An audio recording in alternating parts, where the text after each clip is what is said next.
we appreciate the opportunity to speak here today. This is a combination of three of us. I'm a pediatric neurologist at the Kennedy Krieger Institute. Dr. Mallack is a pediatric neurologist at Weill Cornell, and Dr. Regelmann is a pediatric endocrinologist at Children's Hospital Montefiore in New York. What we're going to talk about is basically a summary of one of our work groups that focused on newborn screening guidelines for ALD. And I'm just going to give a quick background and then have Eric and Molly talk more details about the actual guidelines. So can you advance to the next slide? Right. So briefly, switching gears from Krabbe to ALD. What is ALD? You might have heard a little bit earlier today, but just a quick summary. It's basically 1 in 17,000, so most common leukodystrophy. And that is X-linked, so the gene is on the X chromosome, and males are more severely affected. The gene is called ABCD1. And what ABCD1 does is basically it transports very long chain fatty acids into these little organelles called peroxisome for degradation. And so when this transport is not functioning, very long chain fatty acids accumulate in the nervous system, adrenal glands, and testicles, and can be easily tested in a blood sample and also on a newborn blood spot. So this assay was developed by Ann Moser in the past and is now in use essentially in various forms. This disease has different phenotypes. Let's go to the next slide. The males are, again, the more severely affected cohort. In about 30, they're all born and look perfectly normal at birth. There appears to be nothing wrong at birth. Developmentally also, they initially are completely normal. Up to 90% of the males will develop adrenal dysfunction, also called Addison's disease, and you hear about it a little more later, which can be life-threatening if untreated. And again, you hear about it a little more later. And then about 35% of these boys go on and develop what we call the childhood cerebral ALD, which is a very rapidly progressive disease, and really the reason why we have newborn screening. The remainder of them will become adults and develop a much slower form of the disease that affects predominantly the spinal cord called adrenomyeloneuropathy. However, within that cohort in men, there is still a 20%, if not 50% chance that they will develop cerebral ALD as adults, which has a similar form than in the boys. In women, adrenal disease is extremely rare. It happens in a handful of people that we know of.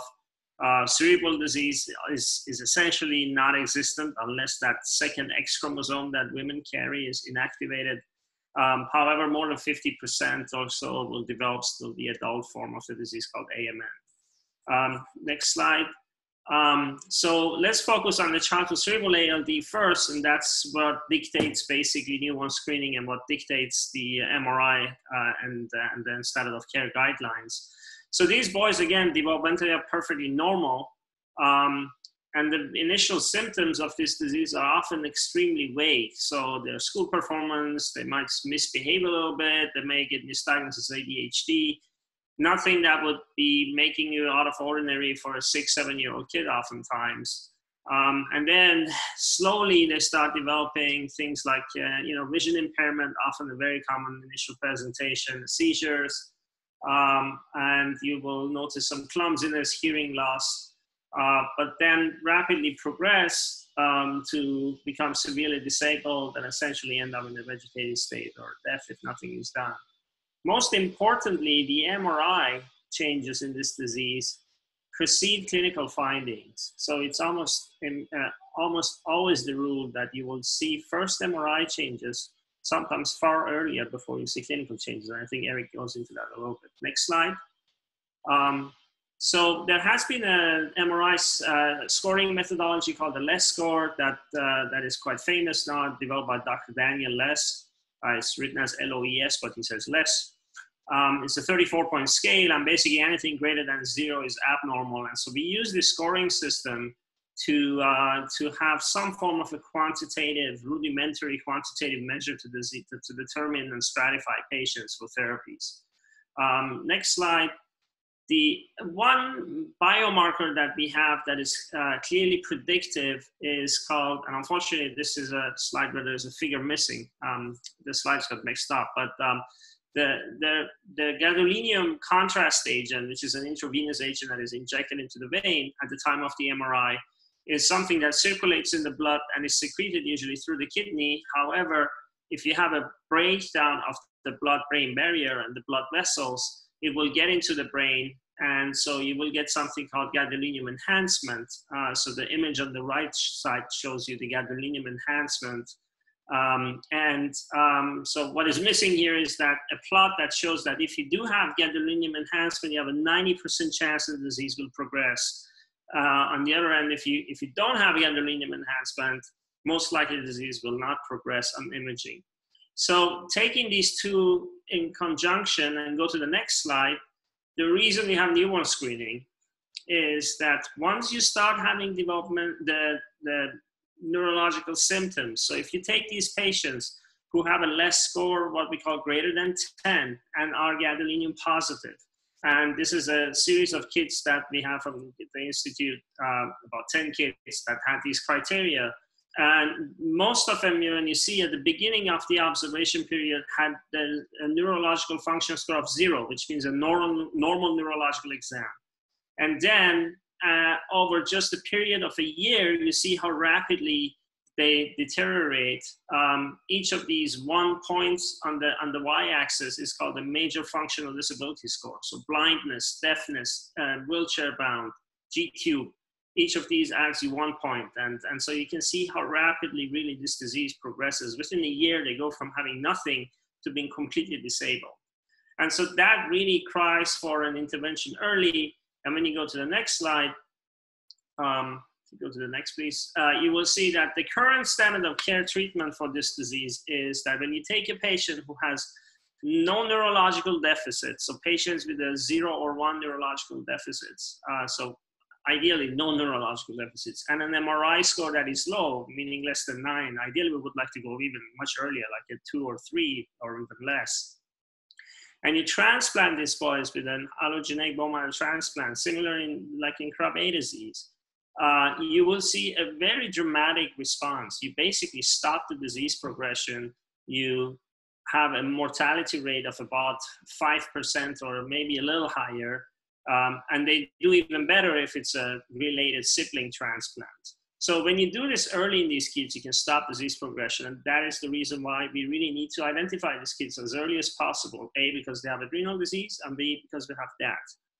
With all this presented, I think the next slide is Eric then.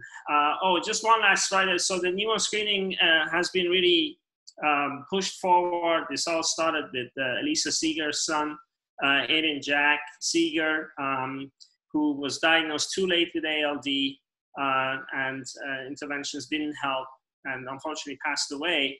And she was able to pass the law in the state of New York that first started the newborn screening as the very first state. But this is a map that Elisa just sent me a few days ago, which is quite dramatic if you see how rapidly it has been progressing. We now have, I think, 18 states, if not 19 states, that are doing newborn screening. And then there is at least 4 or 5 others that are hopefully going to do it later this year. And so there is also a federal recommendation to do newborn screening in ALD. But so now that we have these babies, the question is, how do we monitor them? And I'm going to shut up from now and have basically Eric and Molly talk next about that. Thank you. Go ahead, Eric. All right, thanks, Ali. So as Dr. Fatemi had mentioned, we want to figure out how to identify these boys early. So that was, that's the mechanism that is newborn screening. So the next question is, how do we monitor these patients, and how can we generate data to support recommendations for performing imaging surveillance? So to fill that gap in knowledge, advances here, we, under the Aiden Jack Seeger Foundation, with the help of Hunter's Hope, formed a work group to try to create evidence-based consensus guidelines. And one of the ways you can do that is by performing a meta-analysis, which I'm going to kind of walk through what we've done and the data we've come up with. So really the objective of of MRI surveillance and really this research project was to provide, again, evidence-based high sensitivity imaging guidelines to detect early brain lesions in neurologically asymptomatic boys with ALD. So as Dr. Fatemi said, the less score of greater than 10, that's pretty advanced stage disease. We want to identify patients with a less score of 1 or 2 and bring the appropriate subset of those patients to transplant as quickly as possible. So the audience for this project and the manuscript we're putting together are pediatricians and general child neurologists. So we asked, what is the age and range of boys diagnosed with childhood cerebral ALD? We have an understanding, of course, from large individual studies of patients identified and how old they are when they are diagnosed with childhood cerebral ALD, but getting an aggregate number and having that inform how we do MRI surveillance is essentially the next step up. And then what is the imaging modality most used to diagnose childhood cerebral ALD? There's clinical imaging, and then there's research-based imaging, and then there's all this stuff that's sort of in the middle that some institutions do, some institutions don't do. And what we wanted to do was create a uniform guideline that is easily implemented at every institution across the US. So to do this, we performed a meta-analysis, which is a form of library science, and we were able to identify nearly 6,000 studies published from 1970 to 2019. And this is work that was done by myself. And then if you look over to the right, Helena Yan, who was, as of today, my clinical research coordinator, but is, I had breakfast with her this morning. She is now moving on to medical school in Chicago.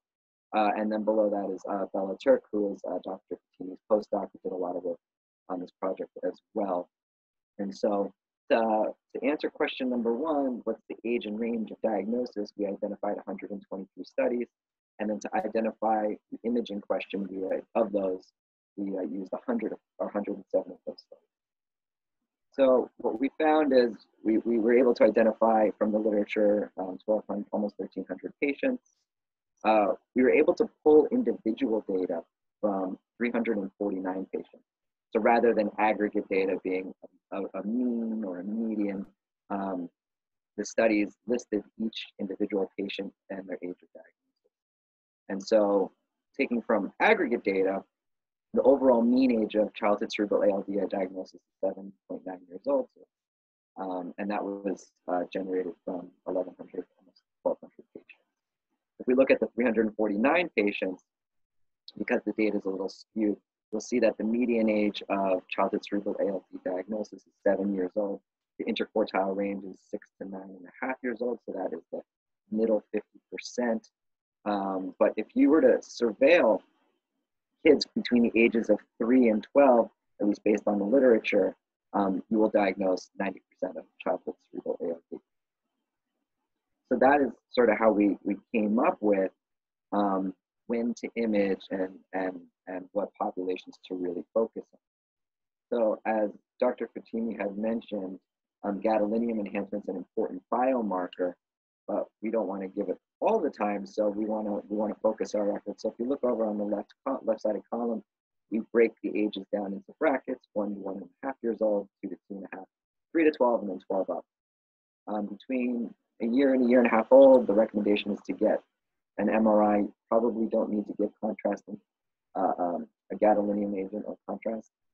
Same for 2 to 2.5 years old, just because the risk of developing cerebral ALD, if you go back, is over here on the left is low. And then between 3 and 12, we recommend doing surveillance every 6 months and administering contrast to try to detect which of those lesions, for the kids who develop lesions, which of them undergo contrast enhancement. And then that's the indication to then take patients to transplant. The recommendation from the project is that patients undergo conventional MRI sequences, namely the T2 or a T2-based MRI, and then T1 pre and post contrast imaging. We don't recommend formally any advanced sequences, mostly because a lot of them require either specialized expertise, both on the part of the neurologist or the neuroradiology team, And remember that the aim for this project and for this piece of newborn screening is to have a screening protocol that can be implemented everywhere, and conventional MRI is pretty much uniformly available across the US. So we had 23 authors. There was 95.7% consensus on these guidelines. So just to give you an idea, as Dr. Fatemi had pointed out, patients with ALD, when they're identified, are asymptomatic. And then some patients, 35, 40% of them, develop a lesion. And that lesion develops earlier in time than when patients develop symptoms. So there's this pre-symptomatic time period, then patients are symptomatic.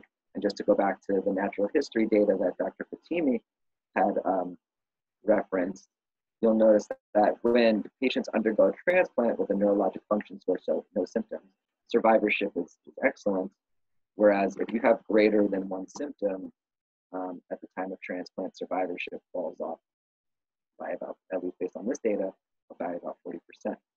So the idea behind doing MRI surveillance of children I diagnosed with ALD on newborn screening is to take progressive MRI pictures, per se, and eventually, in 3 to 4 out of 10 kids that are undergoing surveillance, you're going to identify a lesion, and at that point, that patient should be referred to an ALD expert or center who has expertise in diagnosing progressive inflammatory cerebral ALD on early lesions, and then you want to refer those patients to pre-symptomatic treatment to maximize. Okay, so I will give it over to Molly. And Molly, if you want, I can. We'll just leave it on the slide. That way we don't have to worry. Sure. Thank you for the invitation to speak today. So I'm going to speak about the adrenal insufficiency part of ALD. As Ali mentioned, it affects roughly about 80 to 90% of boys and men with ALD.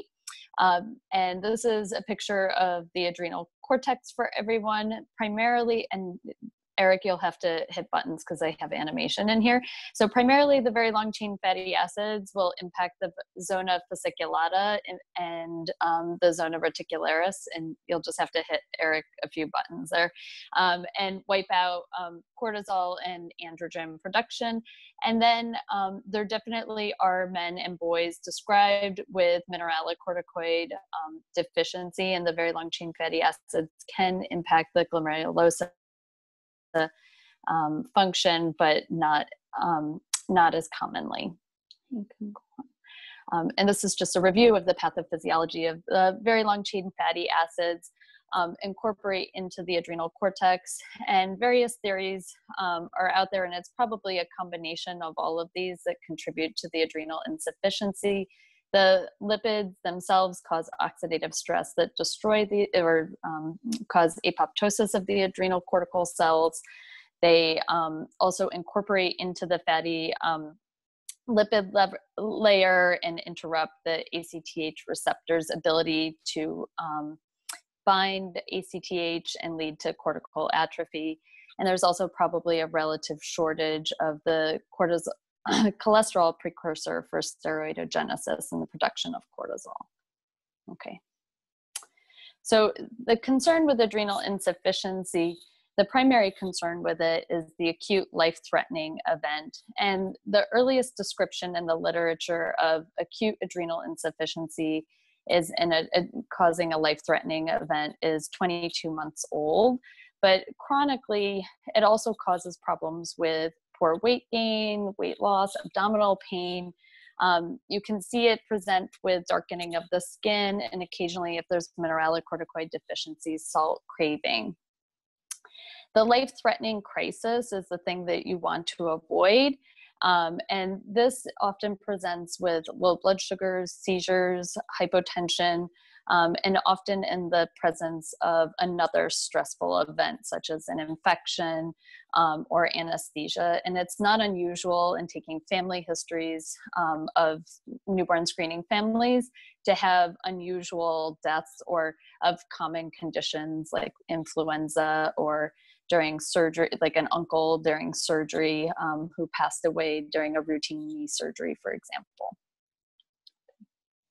And this is just a demonstration of what that hyperpigmentation can look like from one of the case reports in the literature so that people have an idea. And I do show parents these pictures so that they know what they're looking for after newborn screening.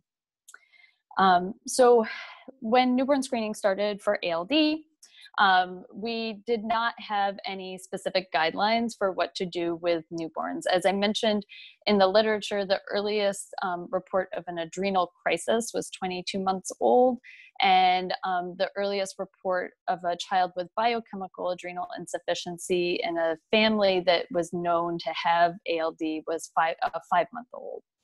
So I worked with a group with the Pediatric Endocrine Society to come up with surveillance guidelines for us, as we recognized that having a plan of action was helpful, not only for providers, but also for families, so that they understood the importance of looking for adrenal insufficiency and making sure that we prevent this adrenal crisis. So the next slide is the fruits of that labor, and it is a huge algorithm that only really pediatric endocrinologists need to be aware of, or general pediatricians who are helping with the screening, or metabolic doctors helping with the screening. But the gist of it is it's a roadmap to be able to follow. The recommendations are for those under 2 to actually screen every 3 months. And the reason for that was because we felt like it was particularly difficult to recognize those chronic symptoms of adrenal insufficiency in that age group, and because we felt that anecdotally we had had some experiences with children who were quite young presenting with biochemical evidence. And the concern is that prior to newborn screening, possibly there may have been children who had those atypical presentations of very severe influenza, for example, who may have actually had adrenal crisis that was not recognized. Next slide. So this is just to highlight a case report or a case series that a fellow and I wrote up and published last year that just highlights how important newborn screening has been for identifying these boys. Both boys in the case series did not have a known family history of ALD, and both boys were found to biochemically have adrenal insufficiency during infancy, one at 5 weeks of age and another at 4.5 months of age. And I just want to go over very quickly for those in the audience who are not aware what the treatment is for adrenal insufficiency, and then we should have time to answer some questions. So the treatment on a daily basis looks like hydrocortisone, which is tablets. If the child is young, they get crushed and they're given every three times a day typically. If there's mineralocorticoid deficiency, there's a fludrocortisone tablet that's given once a day. And then in times of stress, families need to be trained on how to administer an intramuscular injection in the event that they can't make it to an emergency room or personnel aren't available. And we do recommend that all of the children who are diagnosed with adrenal insufficiency wear medical alert bracelets. We also recommend having action plans, and this is just a sample of an action plan that the Pediatric Endocrine Society developed. That's green means your daily dose, yellow is when you're sick, red is when you're having an acute emergency, and then plans for surgery and anesthesia as well. Long-term, children on steroids need to be followed carefully to make sure that they're growing well. They need to be monitored to make sure they're not getting side effects of having too much steroid. And there needs to be caution in anyone who's prescribed other medications to make sure that the hydrocortisone is not being influenced. Particularly, I mentioned phenytoin and phenobarbital, which in the boys who unfortunately do have cerebral ALD, it's not unusual to have seizure concerns, and the hydrocortisone doses do fluctuate with those medication changes.